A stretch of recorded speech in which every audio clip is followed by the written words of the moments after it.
Friends, నేను మీ శాలిని శ్రీలు. ఎలా ఉన్నారు ఫ్రెండ్స్? బాగున్నారా ఫ్రెండ్స్? ఈ రోజు అయితే వరలక్ష్మి వ్రతం కాబట్టి నేను దేవుడి కోసం పరమాన్నం చేస్తున్నాను. అన్నం అయితే వండుకుంటున్నాను. ఎలా చేస్తానో చూడండి. పరమాన్నం మనం ఒక హాఫ్ కప్ రైస్ తీసుకొని కొద్దిగా వాటర్, ఒక 2 గ్లాసులు వాటర్ వేసుకొని అన్నం కొద్దిగా మెత్తగా వండుకోవాలి. అన్నం మనకు మెత్తగా అయిపోయాక ఇప్పుడు మనం ఇందులో బెల్లం యాడ్ చేసుకోవాలి. ఒక హాఫ్ కప్కి 1 కప్పు బెల్లం యాడ్ చేసుకోవచ్చు, లేకపోతే హాఫ్ కప్కి హాఫ్ కప్పు బెల్లం కూడా యాడ్ చేసుకోవచ్చు. మీకు ఎంత తీపి తింటారో అంత తీపి యాడ్ చేసుకోవచ్చు.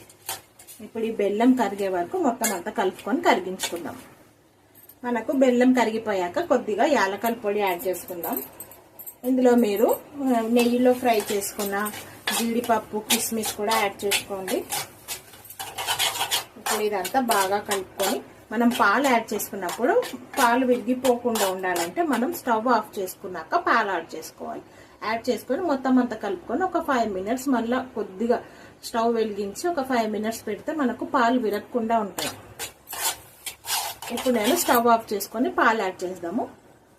ఇప్పుడు నేను పాలు యాడ్ చేసేసుకుంటున్నాను. చూసారు కదా ఫ్రెండ్స్, నేను స్టవ్ ఆఫ్ చేసేసుకున్నాను. ఇవి కాచి చల్లార్చిన పాలు. పాలు యాడ్ చేసేసుకున్నాక మొత్తం అంతా ఒకసారి కలుపుకొని ఒక 2 నిమిషాలు మనకు స్టవ్ వెలిగించుకొని పెట్టుకున్నట్టయితే మనకు పాలు అస్సలు విరగకుండా మంచిగా వచ్చేస్తుంది. పరమాన్నం కూడా చాలా టేస్టీగా ఉంటుంది. ఇందులో మనం ఇప్పుడు కొద్దిగా నెయ్యి యాడ్ చేసేసుకుంటే మనకు పరమాన్నం రెడీ అయిపోతుంది.